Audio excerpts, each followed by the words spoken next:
brightness of the screen, and when I pressed minus, it brought me back.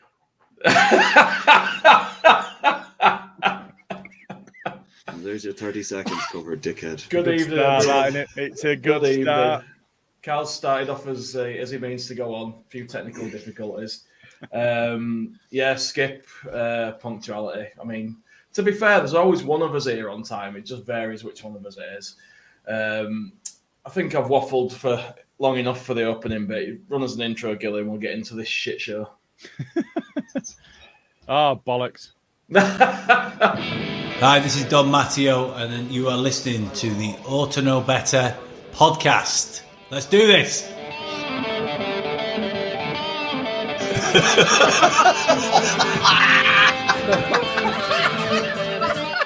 You look like fucking Brolin, you're a Leeds hating bastard. Look like some sort of fucking weird floating head. No. You utensil player a bit, innit? I mean, I feel a bit right, dickhead. Nothing spectacular, really. Nothing spectacular, really. Just a quick thanks to Hannah for being so kind to us. I mean, I'm not sure what's wrong, but, you know. Should we dressed in black, Hannah? I mean, it does feel a bit like a funeral, but yeah, we're not going to sit here in this funeral gear today, Hannah. Fuck me. Nothing spectacular, really. Well, the last couple of days has been pretty spectacular, but for all the wrong reasons. I mean, how are you feeling, lads? Where are your heads at after what we've seen? Scrambled. Yeah. The head's completely well and truly fried here now today after reading all that crack. I'm in disbelief. I mean, I thought it were bad how I felt Sunday night, and I were in a state. I was that upset. I got completely hammered. I gave a lot of people a load of shit and had my head up my arse. But I don't think anybody noticed you. I think you got I felt terrible next day. For what it's worth. But everything that's happened since then has been basically the exact opposite of what any of us wanted to happen. It's like we're in the upside down, like Stranger Things. Yeah, it is, and I think when you reflect on the season that we've had, it's felt like it's been about 3 years long. We talked about the World Cup break before, after, everything else. This season has just gone on, and even with the threat of relegation, most people that I saw comment on it were like, just even if we're down, just get the fucking season over. The season's over, you all go, fuck's it. Well, we're fucking down, but do you know what? Done with now. The pain's done with now. That plaster coming off. It's done. We know what we're about. Next season, we're in the Championship. We know that. We know that. The threat of it, that sword of Damocles hanging over our head for 15 months. It's gone. It's done. The pain's over. And then this week, it's like watching an elderly relative slowly die, and then being relegated. It's like that's it. Then it's over, and you're gutted, but you're relieved as well because the suffering's finished. Then you find out that the house you live in, your elderly relative sold that years ago, so you're going to be turfed out on the street. When you think it's done and it's over, and then a new level of shit comes along. And I mean, I don't know what. I ain't got a clue what's going on. I don't know where we're going. I don't know what direction the club's going in. And I'm starting to look at us and think, this is the sort of chaos you see in those clubs that do like a double dip and go down twice. That's exactly what my thinking was earlier on today. I was kind of like, I was messing, but League One Tour 24-25 season. I tick off all the 92, aren't we? Yeah, I was briefly chatting Leeds in their podcast inbox there, and he was nearly in tears. Just he was either laughing or crying. He didn't know what to do, to be honest with you. But Jesus Christ, it's an absolute shit show today. Whatever happened, the ones I feel bad for, obviously the fans, because he has zero consideration for them if it's true what he's done, and the fact that he's not even informed board members about his plan of action. according to It is true. reports It today. is true. It's not theories. It is true. Yeah. There have been documents. Where do you want to? Do you want to get into that now? Or do you want to go through the statement first? I think kick off with statement, because then we can delve into that a bit, and then we can move forward from there to what came next. Because if I go off on a tangent, I'm just going to start ranting about what's happened, and then we'll have to go back and let's try and be slightly. So that's fine. So I mean, first things first. The way that it came out was letter-headed paper of Ace Ventures. It was from Managerial. It's not come through any of the club channels. So we got the personal statement that have popped up. The last few days have been very difficult for everyone associated with Leeds United. I find it very hard to find the right words to say other than to apologise to all of our fans for the club's relegation. I'm sincerely sorry for how this season has unfolded. We've made significant investments to try to keep Leeds United in the Premier League. Between working hard to improve the club, we've also made some mistakes. We are reflecting on the decisions that we've taken to ensure we learn the lessons to improve our club and make progress in the future. Leeds supporters deserve more than this. You understand the journey on which we've embarked, and I hope that once the anger and disappointment has subsided, you will see that we can come back stronger. We've invested heavily in Leeds United since 2017 and worked hard to get back to where the club deserves to be. With the support of our partners, we can continue that journey to bounce back. I'm proud of the progress we've made in recent years. We've become a club that can attract exciting players, strong commercially. We've seen improvements to the academy, introduced a women's side, and so much more. In many ways, the club has been transformed, and we are committed and determined to continue on this journey. We do not like to make false promises. There is still a lot of work to do, and change is needed. We need a clear strategy to continue our vision for the club, and work is underway to produce this, in which we hope will be reflected in some key appointments in different areas of the club. We will keep you all updated throughout the process. MOT, Andrea Radrizzani. Firstly, how dare you say MOT? Yeah, that, and he's completely shat on everything that he's achieved over the last 5 years. He's completely shat on it. And the second thing I want to say is, Gilly, you made this point in the group earlier, in the WhatsApp group. It's not even on club-headed paper. Yeah. That like, whatever about the statement that the players made or the fans, the board made, that looked like a ChatGPT statement. That looks like a ChatGPT statement, but edited little bits where it's including the fact that he's chairman of our club. And I'm sick to the back teeth of that. It does say on it, does it actually say that he's chairman of Ace Ventures before it says he is off Leeds? Yeah. He's put that first. I'm disgusted by it, personally. Yeah. I'm hoping that the Acer-headed paper is because he doesn't have the authority now to put a statement out on Leeds paper. But who knows? Because everything else in that statement makes it sound like he's staying at our club. And that's how I read it. He's talking about partners, not people taking over or anything like that. And I don't think he'd refer to them as partners if he were to become a minority shareholder. Well, I think he might do. There's various ways to read it. When I first read that, I thought that's saber rattling. That's him trying to get the 49ers to get their asses in gear and get a deal done. I didn't think so. On the face of it, it looks like he's going to continue with the club. I think that that's intentional to make it appear as though he's ready to stay with the club should they not get a shift on. So I think he was trying to move things forward in that. I think he's a prick in doing so because all he's doing is leveraging the fans. And, you know, you look at the amount of, I mean, there's been sack the board and all of that, but the amount of patience that fans have had. Yeah. Fuck up after fuck up after fuck up. He's had a lot of patience. You know, there have been sack the board. Yes, we had the last day, but then last season. We saw two of our star players leave, and he still had a fairly easy ride. Everyone gave this a chance this season. Everybody was prepared to back it. So I think that statement is already pissing in fans' faces, let alone what's gone on beyond that. Yeah. It's bullshit, man. It's the whole our club and we and MOT. It's really rubbed me up the wrong way as that. Yeah, I mean, there's no we in this. If it were our club and it were we, you'd have been there watching the Spurs game and you'd have faced the fucking music, mate. Yeah. Do you know what I mean? You wouldn't have written that from 1,000 miles away fucking 3 days later, because you've seen some backlash on social media about the shite ChatGPT statement that will put out before it.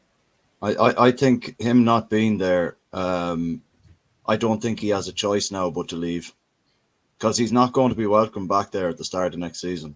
If he's going to be chased around the fucking stadium in the car park. He will. He will. He doesn't think, he thinks he's got more in the bank than he actually gives himself credit for now.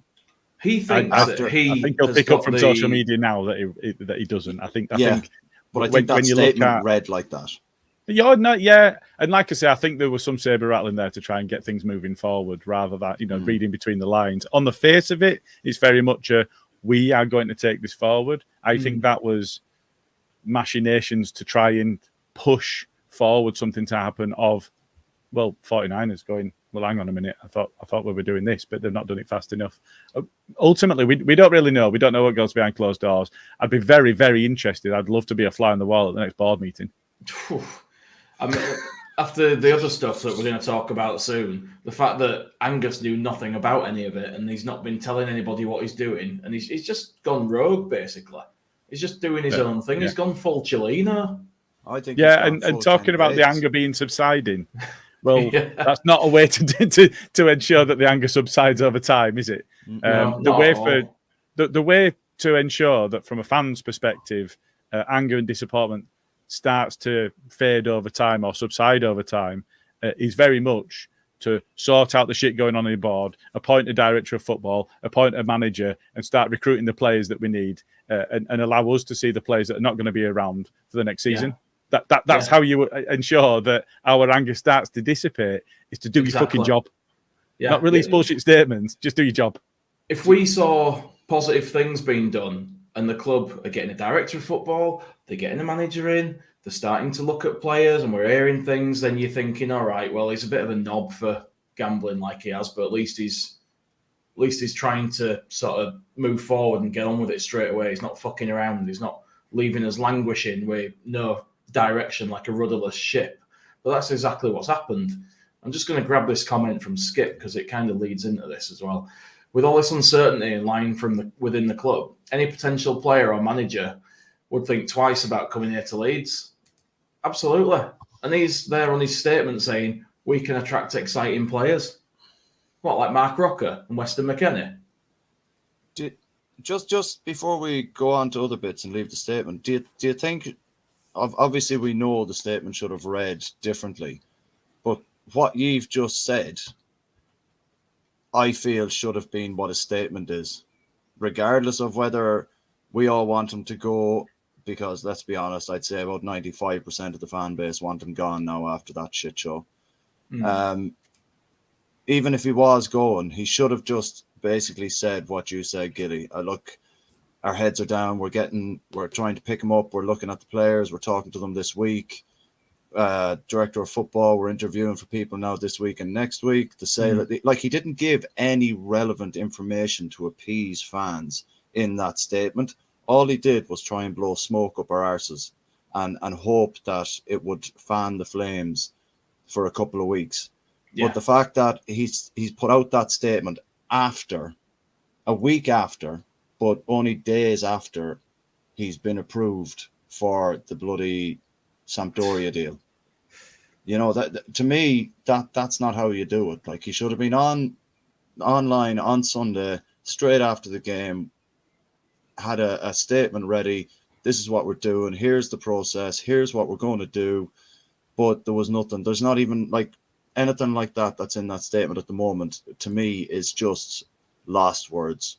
There's nothing of relevance in that statement that would try and even turn any fans in his favour now. I think he's absolutely burnt all bridges. And I don't think anyone's going to forgive him for that. I think, like I said, he will be chased around the car park on the first day of the season. And I don't... I'm really looking forward to this. I'm more excited about that than I am the football. Yeah, I'll be honest with you, because a lot of that will depend on how the next 2 weeks go.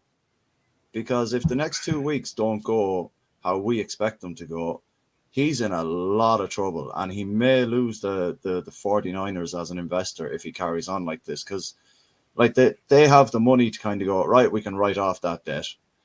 You know, the money they've put in, they could simply write that off. They don't necessarily, like, they could say, right, we want that player sold, that player sold, that player sold. You give us back our money that we put in, we're out.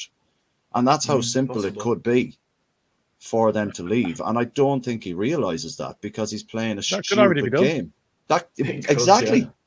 We're not told. We don't know. That could already be done. We're already in a position now with the bullshit and the approach that he's taking, and not informing them of things that he's trying to do, things he's looking at on completely other projects with completely other investment groups, to not talk to his own board. Yes, okay, he's the majority shareholder, but still to not talk to his own board. They're not going to, who's going to do business with him? And I got into a couple of arguments over the past couple of weeks. I don't know, it's unusual for me to do that on social media, but where people were saying about, he's as bad as Cellino. And I would go, no, hang on a minute. We were a laughing stock under Cellino, but we are a laughing stock again now. Yeah. We weren't a laughing stock because we got relegated. 3 teams every season get relegated from the Premier League. We weren't a laughing stock because we got relegated. Yes, opposition fans enjoy it when Leeds get relegated because they love to hate us. We love to hate them. That's just part of it. That's part of being Leeds. We become a laughing stock when we've got a split board, when we've got a jumped up little ponds going off buying other clubs. The day we're getting relegated is in another club trying to land another country trying to land a different club. He's not talking to his staff. We've got no idea who's going to be managing us. We've already sacked our director of football. The right decision. But at the same time, we don't have another one to come in and do it. We've got no idea who's going to be playing for us. One of our frustrations over time has been a massive focus on strategy and no focus on the here and now. And now we've got neither. And that's what's making a laughing stock of us. The fact that we don't even know. I mean, ultimately, it looks like what's happened with Elland Road has been blocked or has not come to pass. But we've got a chairman that's trying to utilise the asset that is Elland Road as collateral against borrowings for a completely different project, nothing to do with Leeds at all. So there's question marks around, what's going to happen with the asset that is our home. We've already got the question marks around the playing staff, the backroom staff. We've got no idea what coaching team we've got or will have. We've got no idea who the manager will be, who the director of football will be, who the board is going to be. It's now he's as bad as Cellino because we've got fucking no idea what's going on. Yeah, that's it. I've not been back in Rads recently. I've been saying, just remember what fucking madness we had under Cellino. It was that, and not looking back through rose-tinted spectacles, just to remember the 7th place finish, and then Pablo coming in and the other bits that we had. And by the way, Pablo shirt on. I'm not denigrating the guy at all. I love him, still love him now. But it's to look back and only remember the good bits of the Cellino era is to remember a whole load of shit that went on. But we are 100% back there now. 100%.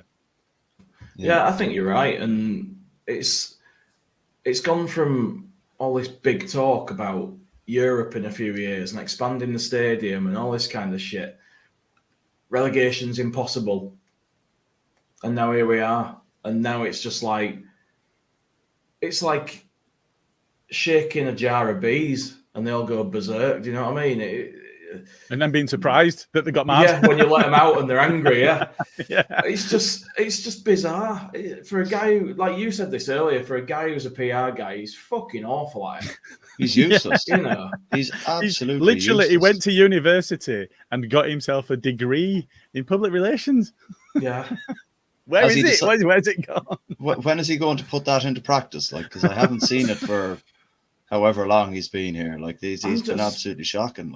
I'm just baffled by it all. I mean, you go back and look at things, and it's like we had the thing about Marsh where we were told he were a natural successor to Bielsa. They've been after him for 2 years, and it's just going to be the same football, but we're slightly better defending. And then we've had relegations impossible. We had white smoke about a new manager that then didn't materialise.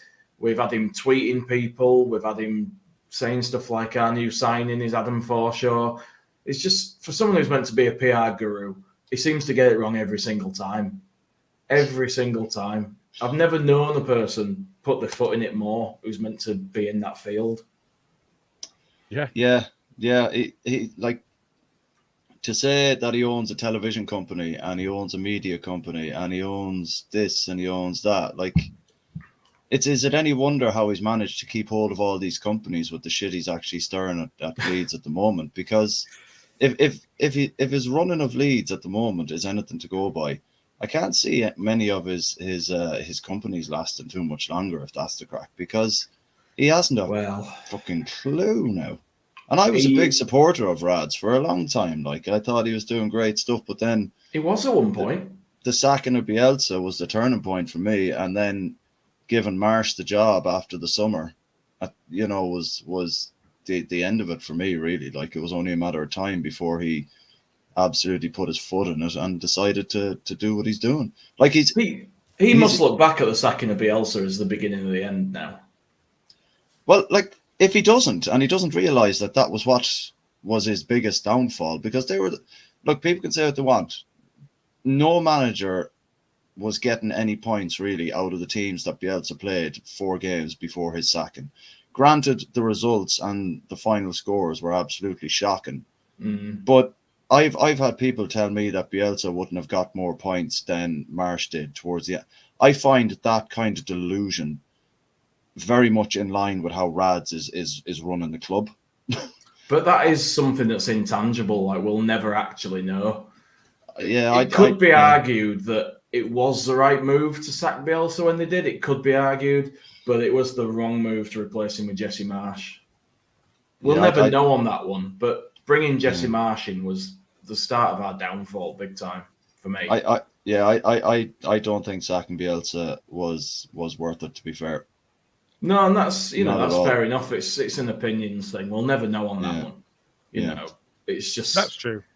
Bringing Marsh in was the move that was really, really bad, and then keeping him after the World Cup because he let Victor Orta dictate to him.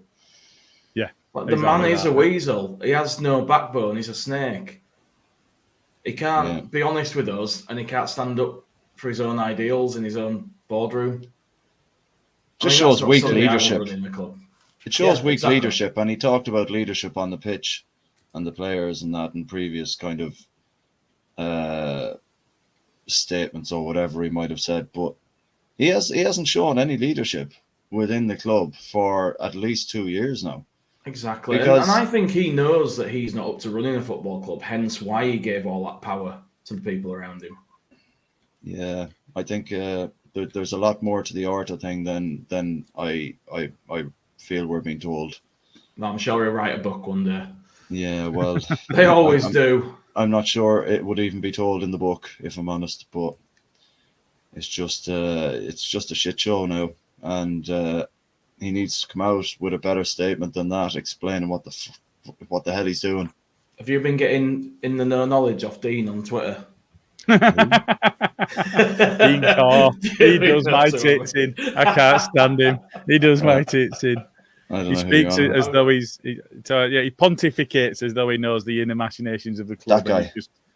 Yes, that guy. Yeah, and then when something different happens to what he said, he just told you on like he never said it, and he I told you. I said that was going to happen. Bullshit, he does my tits in. And I'm not saying anything behind his back. I've told him plenty of times that he does me tits in because he knows fuck all. It keeps me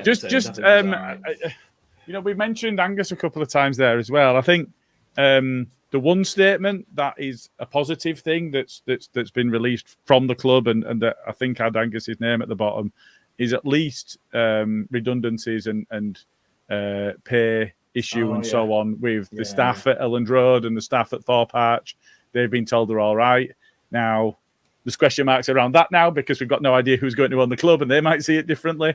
Yeah, that's the thing, but if at this point in time, I mean, if it's sold, they might just sack everyone. Yeah, they might move all the ticketing operation to the USA and have one person to deal with. I do when shit goes south. But I mean, I think for now, the fact that they had that means that the money is there to pay their wages for the time being, and then if it falls into a different circumstance around redundancies because of business decisions rather than the financial situation, there'll be consultancy and so on. So at least the staff at Elland Road, the They don't know where they stand because none of us do in terms of the business and in terms of the club as a whole. But where they stand right now, at least, is somewhat as healthy as it could be, let's say. We can't over-egg it.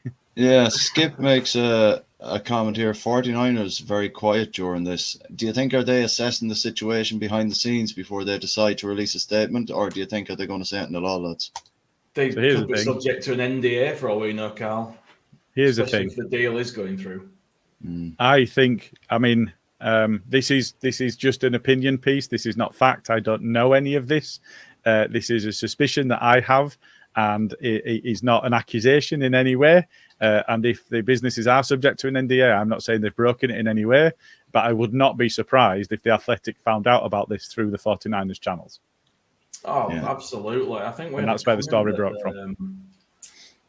Said something along those lines. But didn't Rad say where did it go? That what he does with his companies and Leeds United is none of anyone's business? That's on. Yeah, that's when the Athletic asked him the questions. Yes. Yeah, Kev Marston said Rads is desperate. I also think the stadium stuff that's come out in the Athletic is somebody from the 49ers firing shots back. Could well be. Yeah, and that's where I'm saying, the saber rattling of the Ace Ventures press release or whatever it was, statement.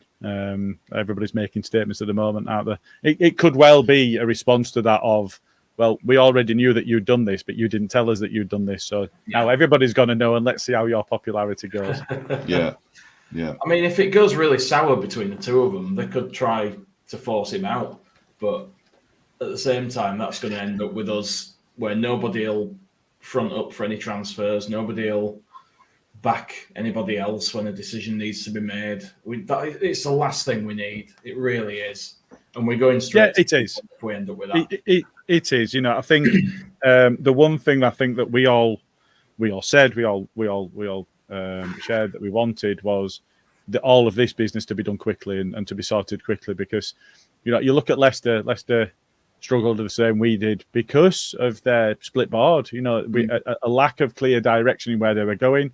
40% of them wanted to go into horse racing, 40% of them wanted to stay in football, the other 20% wanted to go back up and be done with sport in this country. So a split board means that there is no clear direction, there's no clear strategy. That view of where we're going as a whole just isn't there. And if you don't have that, you've got people pulling in different directions, and there's no clarity of understanding. Decisions take forever because it's either somebody that's not fully informed as to what's going on that's making a decision, or it's a decision by too many people all at once trying to do it. You need that clear direction, especially at board level. So you do. We all wanted this to be done really quickly and get it over and done with, so that we could then see the vehicle moving forward, the players that we need coming in, the players that we're not going to be able to retain going out, that hierarchy within the club of the director of football and then the manager coming in.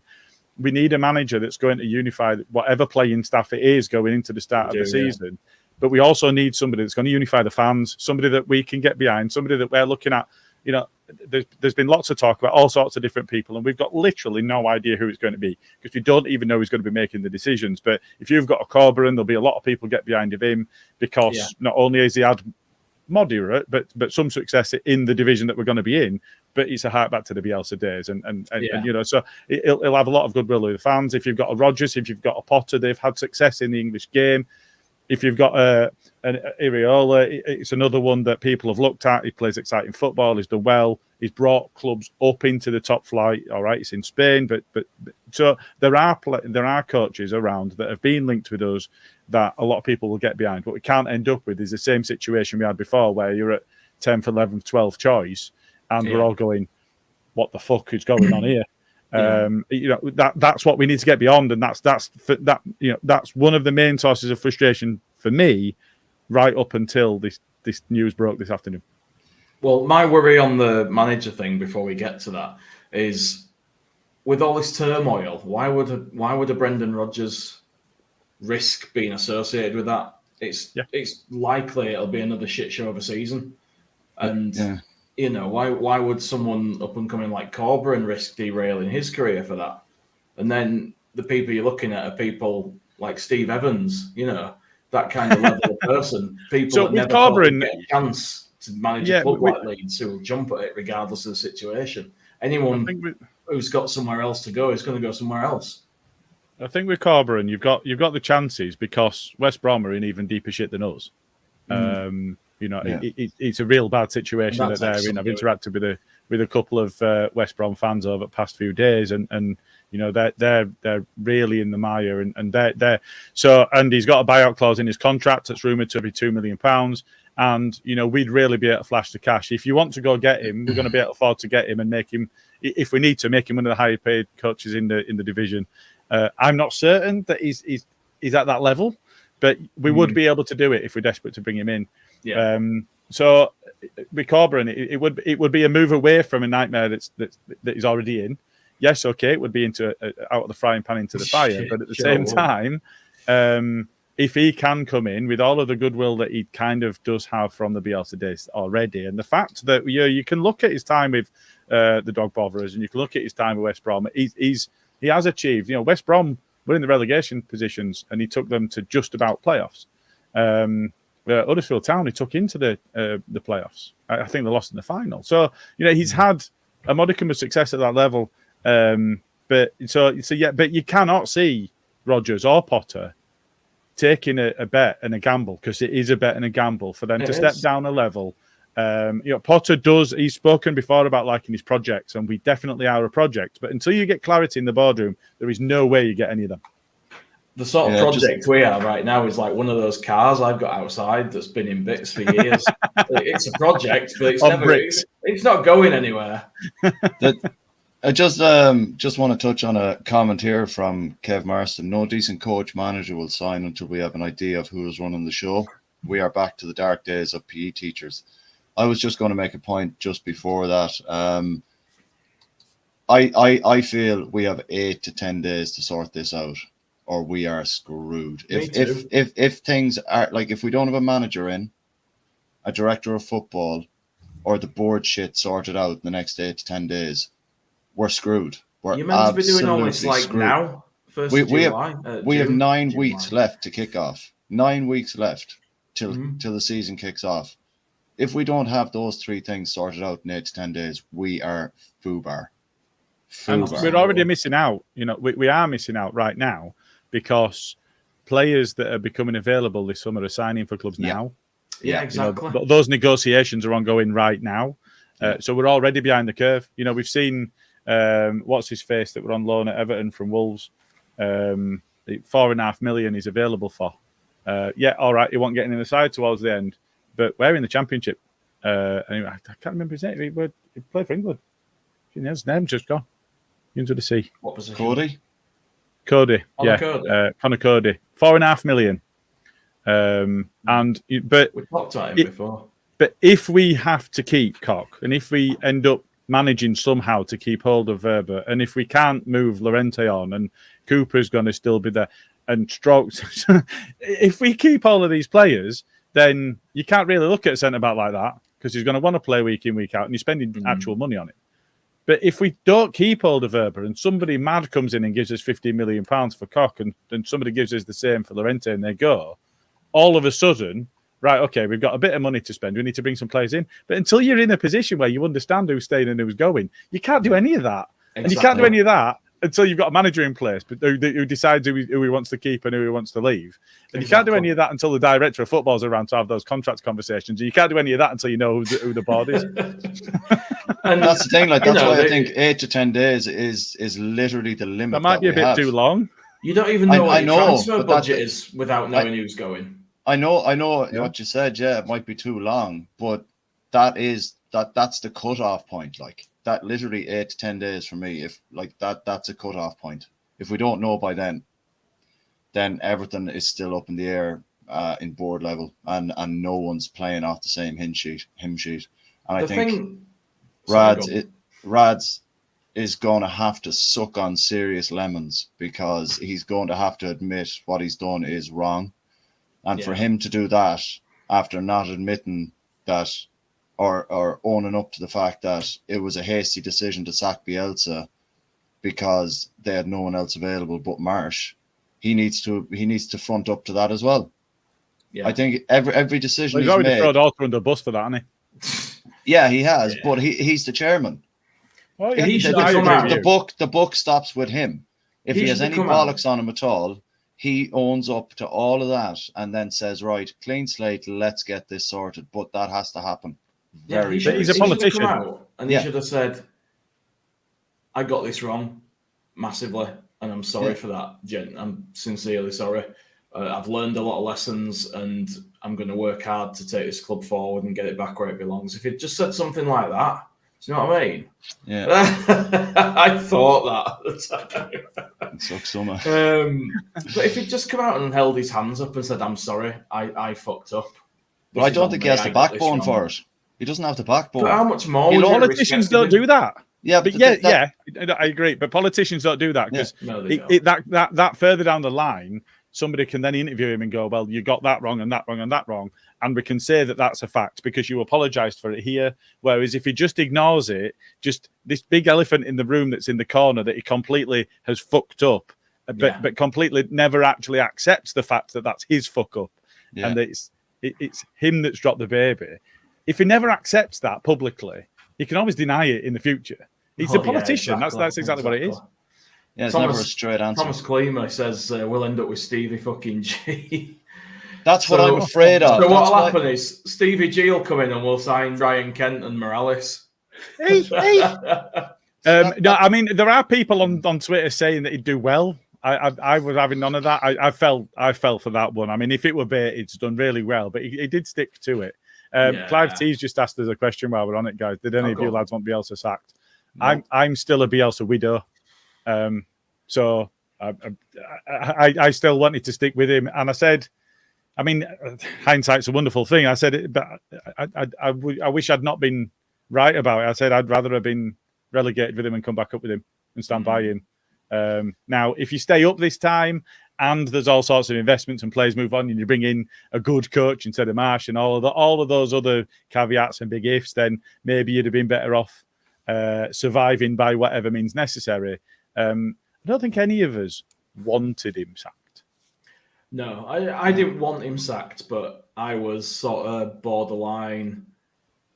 Is it time? I didn't want it to be, but I was open to the possibility that maybe it was time for a change. But I would never have sought for him to be sacked. I would never have asked for him to be sacked. You know, he had enough credit in the bank for me that if we did go down, I'd still love him. I didn't want him to be sacked simply because the board didn't back him properly.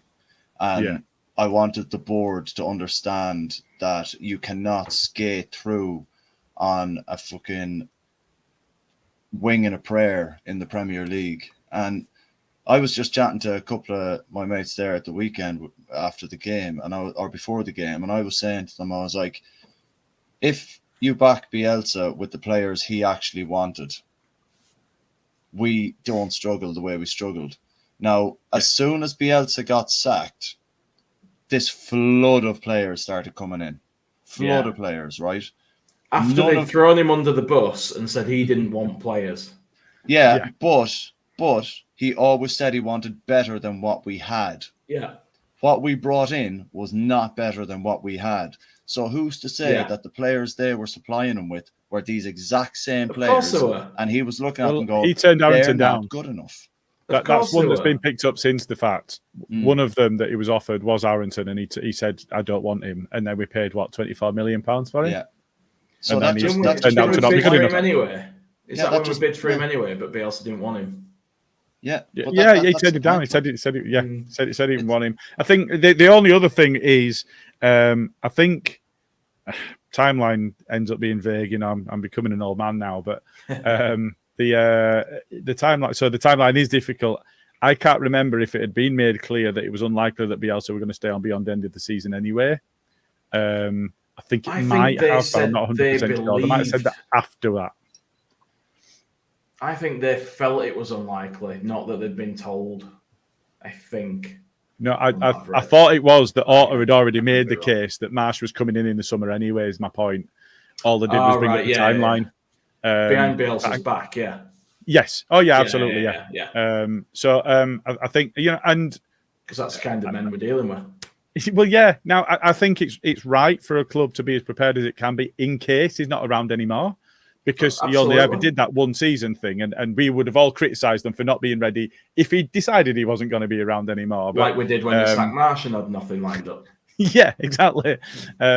And took so long. You're thinking, well, they must have somebody lined up, because why else would they have taken 6 months longer than necessary? And then it wasn't. Just at the point that I had popped up there is it is only 41 days until we play the Scum. Yeah. Lovely. Comment up from Matt Leeds. He says, if you were a player, why would you come to Leeds? For me, players would rather go to other top championship clubs or Leicester and Southampton, in my opinion. And that's the problem with all this shit going on. Like, I think Southampton are going to be on it, Southampton maybe. Leicester are also fucked. I think Leicester are screwed, but Southampton, I think, are going to be up there. Yeah, maybe so. But yeah, I think if you look at the sides that have come up, Ipswich's and so on, I don't think that they're necessarily prepared for success in that league. A lot of it obviously depends on what happens over the summer and the sorts of signings that clubs are able to make. I'm going to say it, and I'm going to touch wood. I'm not particularly worried about relegation at this point in time. But the fact is, but mid to lower league position is an abject failure. It's an abject failure. If we're not in the top two, it's an abject failure. If we end up in the playoffs, it's an abject failure. Yeah, it is. Given what we've got today, which is an ability to flash the cash and pay more than anybody else is going to be able to pay, because Southampton are potless anyway. So the fact that West Brom have got absolutely nothing. Their parachute payments have finished. Their owners absolutely fleecing them with loans and all sorts of deals going off. Leicester are screwed. If our board can sort out the shit, then there should be no problem at all getting the right playing staff in place. Do you have any faith? Just a massive if. Well, we don't even know what it's going to be. We don't even know who the board is anymore. Yeah. The thing, I just want to put up you're prolific tonight with starring these comments, Karl. You're on it now. You've got a laptop, aren't you? Because I can. I even have a wireless mouse going on here as well, lads. I'm proper Posh, IT. Nah. I'm proper IT here now at the moment. I don't know what three-way snap is, but Bielsa. This comes in from Dave. Bielsa was sacked because we panicked and fans were panicking as well. To me, that shows a weak board. Yeah, because they saw what the fans were saying. If they were in any way strong at all and they had a backbone on them, they would have said, no, we're going to stand by him because we're going to back him in January, or we're going to back him next summer. Huh? Like Forest did. Exactly. They may have had 31 players, but they're staying up. Or 40, 50 odd players, but they're staying up. Like nobody gave that a cat in hell's chance of working. Nope. I certainly didn't. No one did, but look at Steve Cooper's done a hell of a job. Yeah, he might look weird as fuck, but he's a hell of a manager. but a lot of that is a lot of what he's done is the board and the owner had confidence in his ability to do what he needed to do. Yeah. If the board didn't have confidence in Bielsa to keep us up for a second season, don't give him the job in the summer. Don't do it, regardless, because you didn't back him with players. They didn't at all. Name me one player they backed him with. Not fucking one. Jean-Kevin Augustin. Give me a fucking break. Michael Cuisance. Who was playing Champions or Europa League football only fucking 2 weeks ago? Llorente played last night. Yeah. You can go and shite with Llorente. But Glenn Hayes says we all want planning and organisation. How could we have done that anyway when Bielsa would only sign 1 year contracts, lads? And I get this point. I get why the club didn't like that, but it was a special case, wasn't it? You knew that the players that we had would just carry on playing their hearts out for him if we kept him. So you didn't need that much of a plan because he had a plan. Yeah, there was a lot of rumours of players discontent with how the training was going. I don't know how true they are, But if that's the case, bring in players that are willing to run their arses off then. Bring in players who are not fed up of the intense training regime. How did we go from Jesse manager. Marsh saying they've been overtrained to being a team that are Only being tired able to play 60 minutes. Yeah. We looked as unfit from when Marsh took over as we did leading up to before Bielsa took over in the Championship. That's how unfit we looked. Yeah. And that's not standard, and that's not Premier League standard. That is weak. You wouldn't even get away with that in Championship. There's extra games. You'd be fucked. Yeah. Absolutely foobar. Like, so you're going to have to be a lot fitter than that. This isn't a dig at the potential new owners or anything, but if the board don't get something sorted soon, then they need to pull the trigger, either pull out and leave Rads high and dry for their own sake, because he's clearly not get off the pot. Yeah, or shit or get off the pot, because this needs to happen. It needs to happen now. Simple They're not going to that. want their image destroyed. They're an investment group. They need to look good. Yeah. That's how they pull people in and to invest further. Not by being associated with a basket case of a football club with a lunatic Italian in charge. I mean, you know, and that's I don't know if you guys have have a seen theme it. for us. Well, have you seen the rumours on? Apparently, conversations have started on certain players, no names at all, but certain players' agents being contacted to understand what position the contracts are in, whether they'd be willing to move, whether they'd be willing to look at a move, and so on. And it appears that Angus is having these conversations with Rob Price and Andrea Law. Now, I don't know if you remember Andrea Law, but he's the furniture salesman that Chelina's wife found in LA. He's still involved in the club, and he's involved in conversations around who we're going to bring in. I mean, it's just full boy. Yeah, it's literally it's just insane. I mean, how can you? So, I mean, Rob Price is highly thought of, and I think he's been around a long time, and I think he's grafted various different bits of various different bodies to other players to try and get them back fit and so on. And I think that over time, especially if you consider the amount of injuries that we did have, has at times worked miracles to get players back and so on. But the other side to things is there a question mark now, given the scale of injuries that we've had over time? Is there a question mark over his position at the club? Should there be a question mark over his position at the club?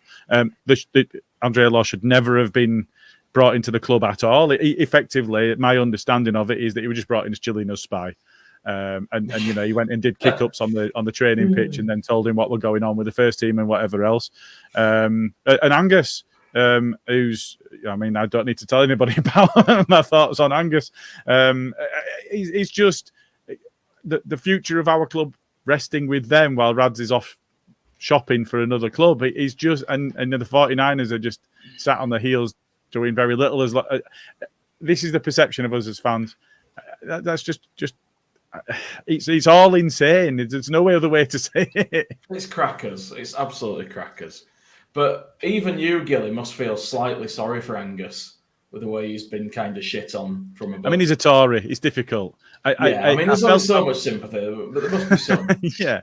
I felt bad for him. When I read, and the 49ers and Angus didn't know about it, I thought, fucking hell. And that moves us nicely to the next bit, I think, which we'll get into. Yeah, go for it. I will just pull this up because we've waffled for ages rather than getting to this yet. So today we got this stunning piece of news. Chairman offered to use Elland Road as security for £26 million bank loan in a bid to buy Sampdoria. I mean, what the actual fuck? As if it couldn't have got any worse. The guy was off the day we got relegated, trying to leverage our ground. Yep. To use to buy another club. And fuck. And an Italian club that have been relegated to Serie B. So what is this? Of debt. What is this? And haven't paid their players. They haven't paid the players, so they're going to be starting on -4 next season, is my understanding. So he's a gobshite. Like, seriously, lads, come on. Like, I had great respect for him for what he did, but he's an absolute gobshite now. Like, there's no two ways about it. Like, he's just bought another relegated club. I just can't believe it.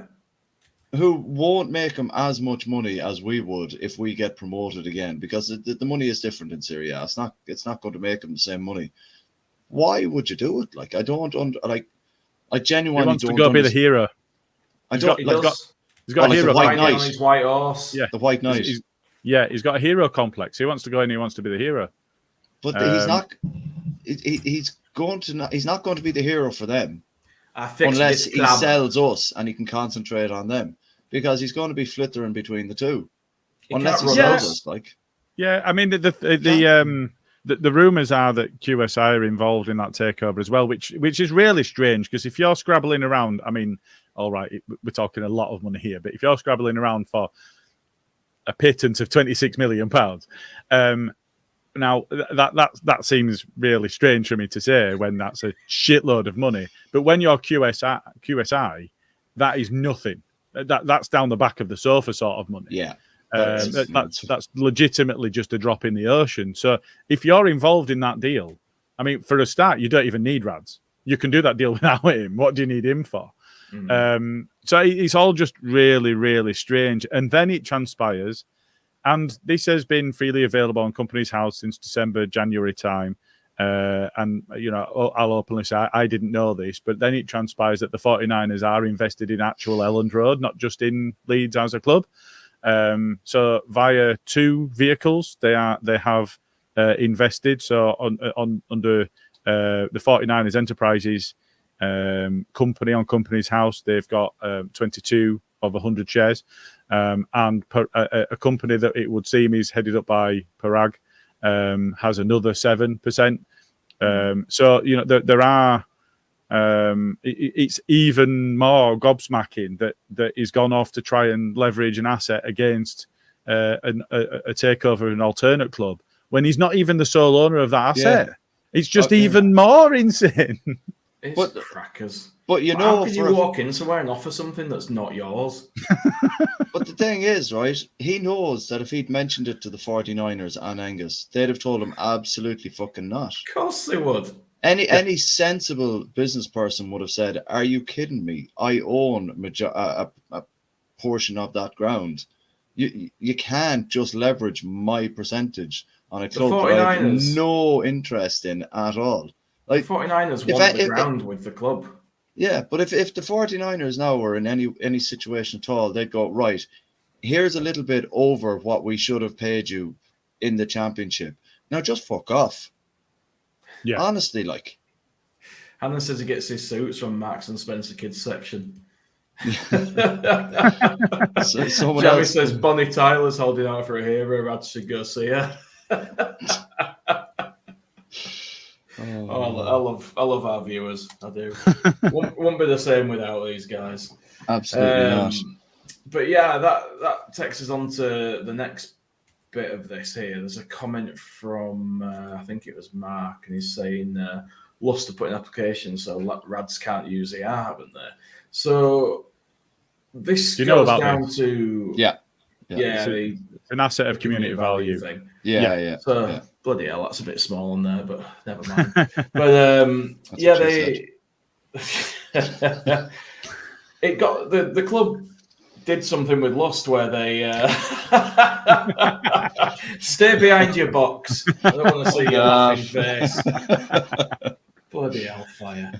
The club did something with Lust where the ground got designated as an asset of community value with Leeds City Council, and it can't just be sold. So can't be sold. Can't be knocked. How much do you know about an asset of community value? So I don't know anything about this, Gilly. So if you've been looking at this. So that lasts for 5 years. Okay. And that was in 2017. Yeah. Oh dear. So it's expired. Yeah. Well, so I replied to that tweet from Tom Banks that you just put up there, saying, well, that asset of community value element only lasts for 5 years. It was announced in 2017, but is that when it came into effect, or did it come into effect later than that? So Alex, Riot Badger, thinks that it expires in October this year, but other people think it expired in October last year, and there's no clarity at all. Assets of community value monitored and managed by the local authority in Leeds, they're all listed on the Leeds Council website. Elland Road is not there. Oh God. Oh, Right. it just keeps So getting yes, better today, yes, doesn't it? it is accurate to say that the Leeds United Supporters Trust did put an application in for us to have an asset of community value. That was approved. It did become one. That is understood. When that expired or expires is now the question. So Graham Hyde, myself, the Supporters Trust, and others have all gone to Leeds City Council today to say what position are we in. Now, hopefully, one of us or all of us will get responses. I don't imagine that they're just going to pick my name out, but the Leeds United Supporters Trust and the chief sports writer for the YEP, I would hope will get their attention. So yeah, fingers crossed. We get quite a speedy update on that and understand exactly where we stand, because it might be that the bank has looked at it and gone, "Fuck off, dickhead! You're not even the sole shareholder of this asset."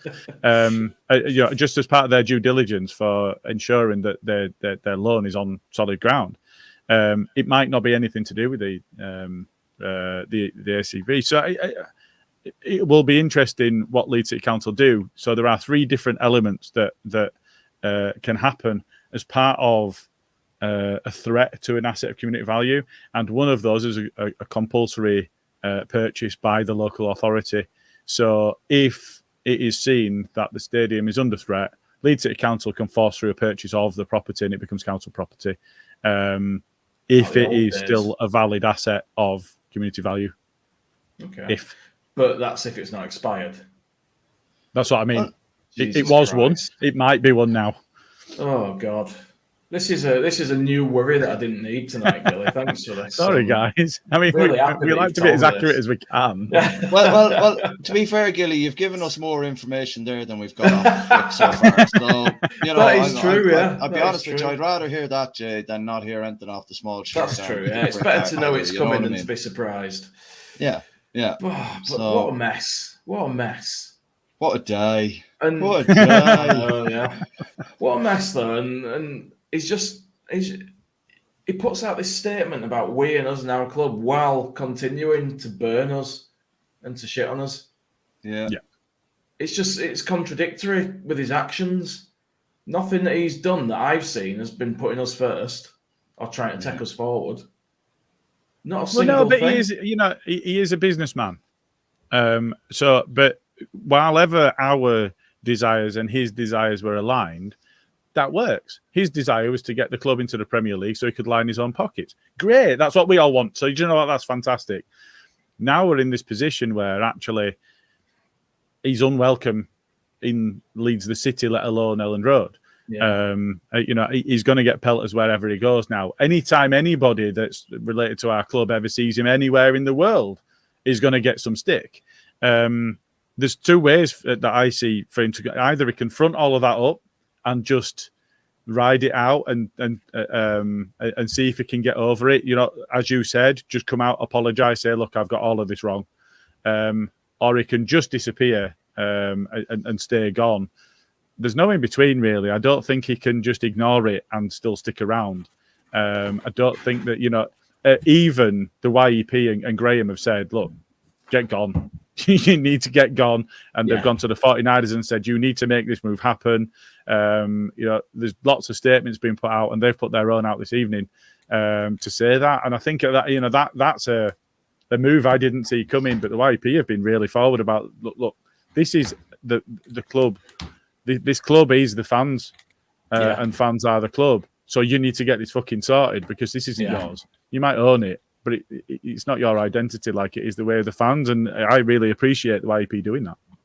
Yeah, I think it's important that people that are associated with the club in relation to the likes of the YEP, Lust. I know people have their own opinions of Lust as well, but I think the likes of those people need to be more vocal. We need Phil Hay, we need Popey, we need Graham at the YEP. We need all them to be as vocal as they possibly can with the articles that they're starting to put out, because there is going to be a bombardment of articles, because this is going to be the talking point, like I said, for the next 8 to 10 days. Hold the phone. And if they don't, then they're missing a trick there to put pressure on the board and Brad's. Cal's just sent us some breaking news. Go on. Sam Allardyce departs Leeds after Premier League relegation. Here you go. That's dated today. Oh yeah, dated Today. Wow, Now 15 minutes ago. 9:22. Yeah. So, well, I guess they're doing something, aren't they? The useless pricks. So a lot of and do you know Who what? sacked him? Well, a lot of people. Well, he's not been sacked, has he? He's just No, not had he his hasn't, contract renewed. He's come to Yeah. the end of that. And do you know what? £500,000. Fair play to him. I think he probably did everything that he could have reasonably expected to do. He got us 1 point from the 4. Hope you hope for better, but fair play. I don't think there was anybody at that point when all of those fuck-ups had already happened. I don't think you could have brought in somebody better for those last 4 games. Yeah. I think it was unrealistic for anybody to be able to do anything to turn it around. It was the last Hail Mary. Fair play. I felt a bit better about him than I thought I was going to feel about him after his first couple of press conferences, and he looked to be taking some of the pressure off the players and doing what he could for them. But yeah, I mean, I don't think anybody. We've got no idea what's going on, but I would have been surprised if he'd have been in charge at the end of the season. No, start of the next season. Sorry. Yeah, I think you're right. But it was still something. Even though he didn't keep us up, it was still something that was hanging over us, and it needed to be sorted out. So maybe they were listening to the pod and they were like, "Fuck, we better make some announcement." Maybe. You're frozen, by the way. Do you know what? I was just about to ask then, because I'm frozen for me as well. Can still hear you. No, you're frozen, not us. No. Yeah, it's me that's frozen for me. That's what I'm saying. I'm not moving around either. Frozen for yourself. Oh, right. Oh, see ya. No. Sort himself out. No, there's definitely something gone wrong. I'm gonna leave and come back in. Oh no, better. Sponsored by Technical Gremlins. I'm gonna try not to end the recording though, Carl. All right, nice and Gilly. Thanks, man. We'll be back if he does. we should, like that'd be a good name for an IT company that could sponsor the show. Sponsored by Technical Difficulties.co.uk. Yeah. IT Gremlins. IT Gremlins. So back to the stadium and this loan collateral thing. Yes. So did you see this, Carl, from Adam Crafton? Oh, I did. Yeah. I did mention that earlier. About it. No charge put against the company on Company's house, showing the ground. But then he said when they spoke to Rads and why he would offer to do that with the ground, he told them what Acer Ventures does with its assets, including Leeds and Elland Road, is none of your business. I think he's a big prick. Well, a little prick. What an absolute knobhead. Because what happens to Elland Road is exactly our business. Yeah, it's 100% more our business what happens to that football ground than anything he ever does with it. And for him to say something like that is an absolute disgrace. And he should be marched out the fucking door straight away.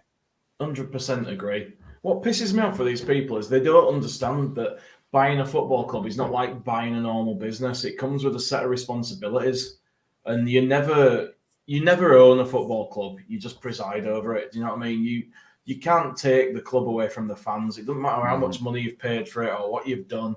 It'll never be yours. It'll be the fans' club, and that's what Leeds is, and that's what he doesn't get. And it's like when you buy a lease. Do you know what I mean? You own it for the lease, but ultimately it's not yours. One day that lease will expire. One day you'll be gone, and that building or whatever it is will still be there. And that's what they don't get, these people. And that's something Rads doesn't get. He does not understand what owning a football club like ours actually means. Yeah. And that's the problem with him.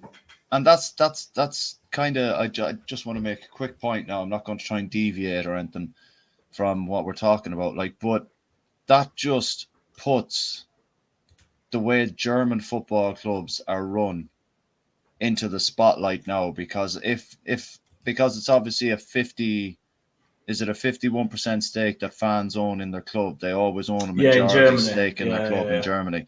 I can guarantee you, if that was the case over here, Rads would not still be chairman of our club. He wouldn't even still be owner, because the fans would have had him voted out right away. Yeah, but for him, he has no accountability to anybody, because he feels he has this high and mighty kind of, I own the club, I'll do what I want. If I want to put the ground as collateral, I'll do it. It's my club. It's like, No, like you said, Jay, he's a custodian of the club for a Correct. limited period of time. It's Until our someone club. else comes in, and it's our club. And if he wants to run it like that, then he has to answer to someone, not these spineless dudes on the board that won't question him because he's the owner of the club, the majority shareholder. I'm sorry. He needs to answer to the fans if he's going to carry on doing what he's doing. And at this point in time, I'm very, very much sick of looking at his face and listening to his shite talk because, like I said, I backed him to the hilt for so long. And now he's just taken it and he's shit all over it. Shat all over it. He has, absolutely.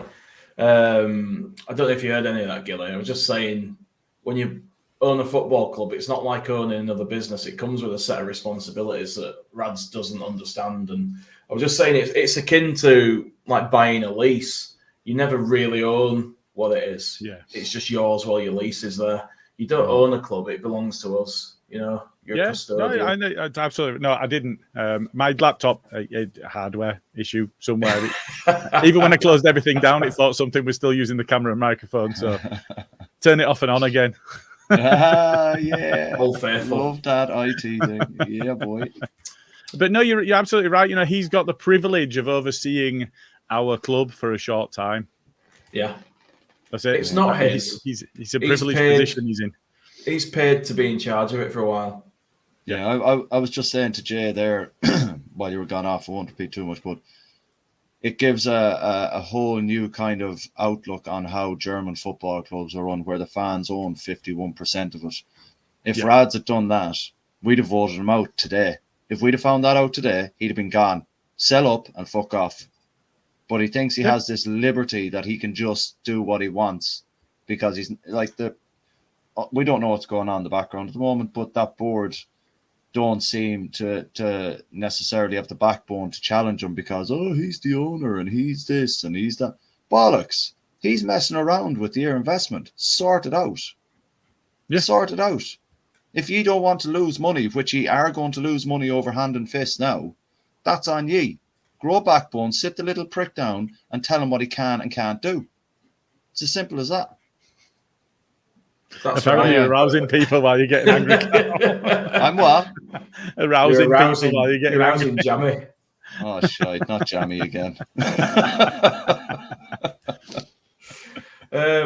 He should do that. And like Andy Aylor says, Rads should sit down with Leeds United Fans Association.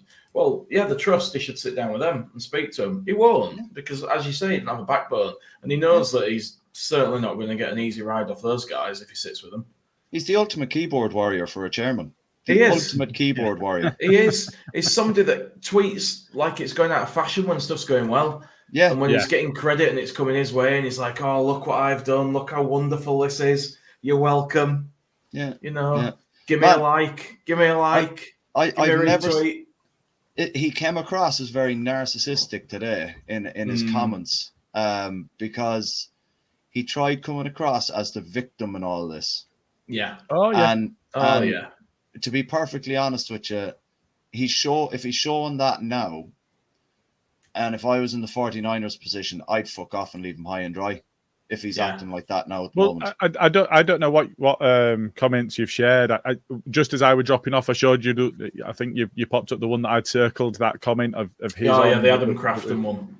Yeah, it's none of your business what I do with my assets. Well, yeah, but if you carry on reading, so that was the bit that I'd seen, and if you carry on reading that, he did actually say to the Athletic, "You're just trying to turn the Leeds fans against me." Yes, he did. I mean, that is victim complex. Absolutely, 100% it is. And that's just, and it's, well, no, the fans are against you because you're a prick and you're abusing our club. What you've done. And every opportunity you've had to redeem yourself, you've pissed it away and gone the other way. And do you know, one thing I will say is Scoffer and Jason and a few others that were really, really negative right from the start about him. He did bring us Bielsa, but if you look back over his time, that was fluke. If you look back over his time, when you read the purchase that was made of Elland Road, I think it was 20 million. The press releases all say Leeds acquire Elland Road. Leeds never did. Right. It was That's him. Right. Yeah. And so, I mean, we need to be careful on what we say. So, Dave said, Rads has been charging 1.7 million a year rent for Elland Road since getting in the Prem. Now he's been able to. He's not cashed in that. There have been occasions when that's been monies owed that he's written off and not taken. However, at the same time, there was also yes. So yes, he is. The 49ers are earning some of that as well because they part own Elland Road. But what we see is there'd been some debt written off against the loans or against the rent of. It looks like it's rolled together of it's Elland Road and Thorpe Arch, so that rent's being paid for. And he did write some of that off in I think it was the 2021 books that he didn't. But there was additional. But at the same time, there was additional money that came into the club from 49ers. So you don't know if he gained slightly more and the 49ers went, right, you put that in your back pocket. Don't charge the club for this, and then it'll look like we can offset a little bit more in terms of our investment and pay a bit more into the playing staff and whatever else. I don't think he would have come out that any worse off. He just looks better in the books because he's not taken that 1.7 million for those 2 seasons or whatever it was. So yes, in the books, he'd written off some of that those loan fees, but there's no way he's going to come out worse off. Why would he? That's legit money that goes to him. But you know, it is also interesting that the 49ers are now in a position to also earn that. So if the club was sold as a going concern, but the ground wasn't part of that, you'd still have a potential of the 49ers and Acer Holdings making money from the actual stadium. So I mean, it's all a bit of a mess. It's all a bit murky. I think. I was trying to remember. I did have a really quick look, but Kieran Maguire from The Price of Football had shared some information some time ago, and I'm going back years, where there was some of the legislation had changed associated with the club, and I think it was that a shareholder can sell to, or the main shareholder can sell to any of the present shareholders without approval of the other shareholders. What it can't do is go external to the present shareholders and sell to somebody brand new without their approval. So we asked the question last time. The books came out. Kieran came on the podcast and spoke to us about this, and we asked him the questions, and it felt like we were gearing up for a takeover, and now it almost feels like that's further away now than it was a month ago. It feels fucking miles away. It does, and this is all perception of us as fans because we worry about the club. You know, at this point in time, it is a business that's making money. It'll continue to be a business that's making money for a period, but if it's mismanaged at this point, it won't take long for that to be eroded. No, that's right. That's absolutely right. There's a comment from I think it was Jammy. And he's just saying, if I was Rads and had his money in drugs, I didn't read that bit when I started that. I probably wouldn't have read it out, to be fair, mate. I'd leave the business side to the professionals. I think one of the problems he's had, Jammy, is that he's trusted too much to other people in recent time. Well, he's not a football person, is he? He's not a football man. And I think, but I think you're right. Whether he trusted too much to Orta or whether he just wanted Orta to carry the can for it, either way, that's his failing. It was either he and Orta that failed, and he's blamed Orta for it after the fact, or it was Orta that failed, and Rads has allowed that to go on for such a long time. It's been such a major issue to our club.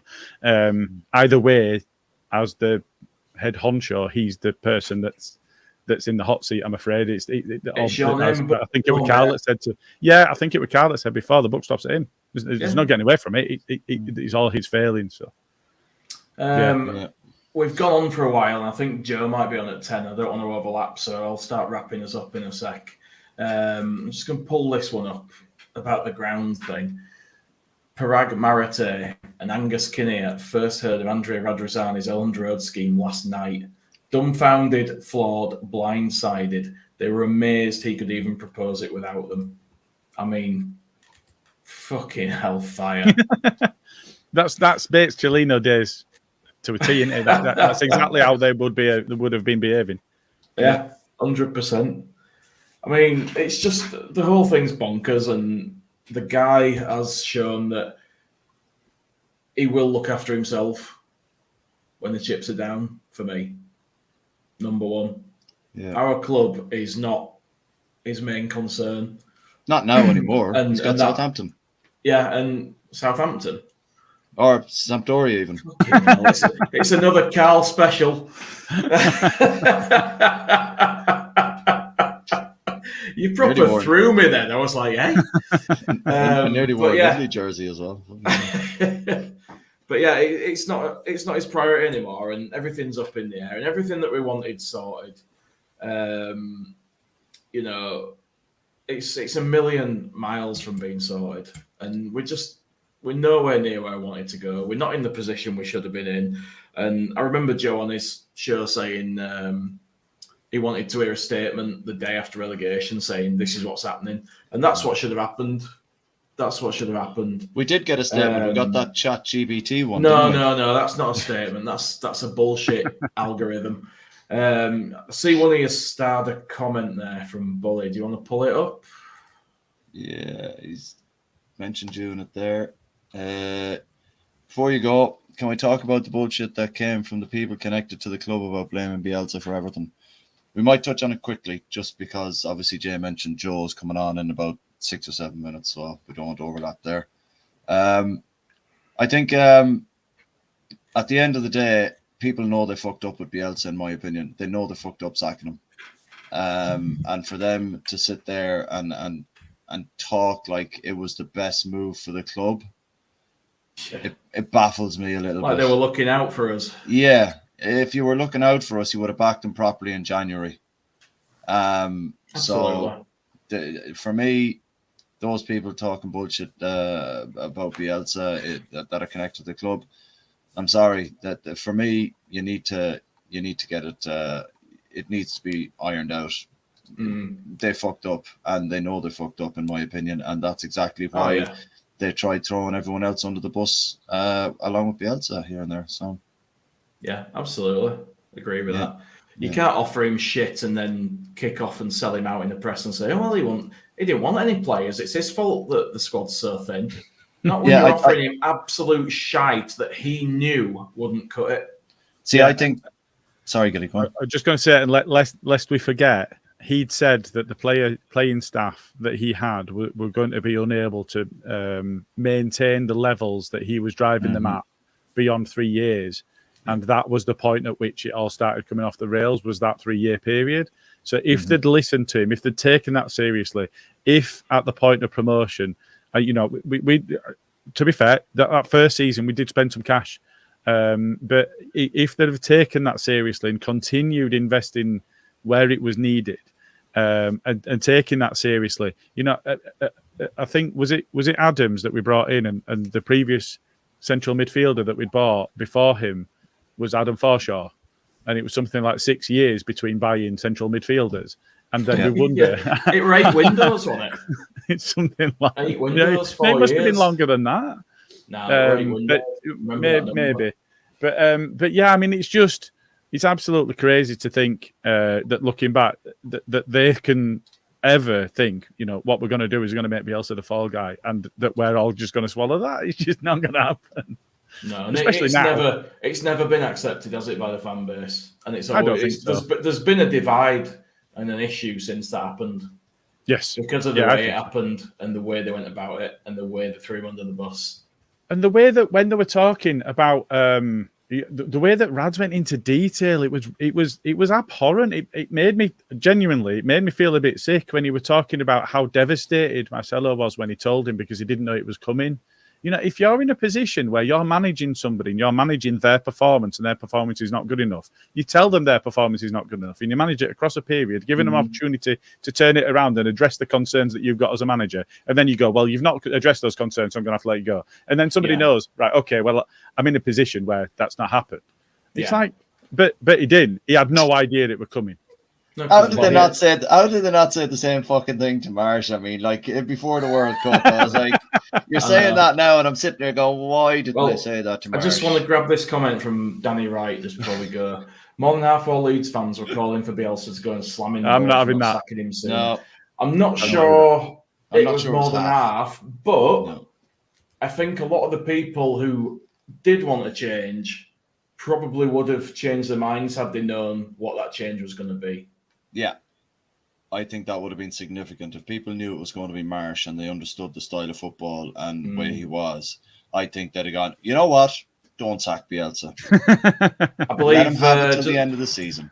I believe before we go, Gilly's got something light-hearted for us to cheer us all up. Yeah. So Kev Marston, who's been in the comments this evening, has just has tagged us in something, and I've just grabbed a picture of it. I'm going to pop it up here. So it looks like Mateus Click, the legend himself, has been doing a question and answer on, it might have been on Insta or something. And he was asked Marsh or Bielsa. He just responded with couple. And I like that. just in the comments, he was asked what his favourite ever assist was, and he's picked out Tyro against Villa.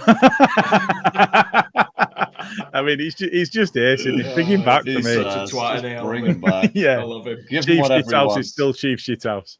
Bring him back. Absolutely. All right, well, Joe's about to start, so we'll bugger off because we don't want to overlap and see everyone just leave us sat here on the top anyway. But yeah, cheers everyone that's commented and joined us and stuff. We weren't going to come on this week. We were going to have a break, but we felt like we should. We needed to chat about all that. There's just too much for us to sort of leave it. But we'll be back next week. We're going to do the end of season pod next week, Gilly? Or? Yeah, I think so. Yeah, it's pretty much ready to go now. So it just depends on when we can make everybody available, I think, because it'll be good to get everybody on. Yeah, Are we doing anything tomorrow evening? We don't know yet. I'm not going to say out until we've maybe confirmed. We might be back tomorrow if we can figure out a special guest, but it's not confirmed yet, so we won't say any more on that. So don't want to G people up and let them down. Well, keep your eyes peeled anyway, yeah?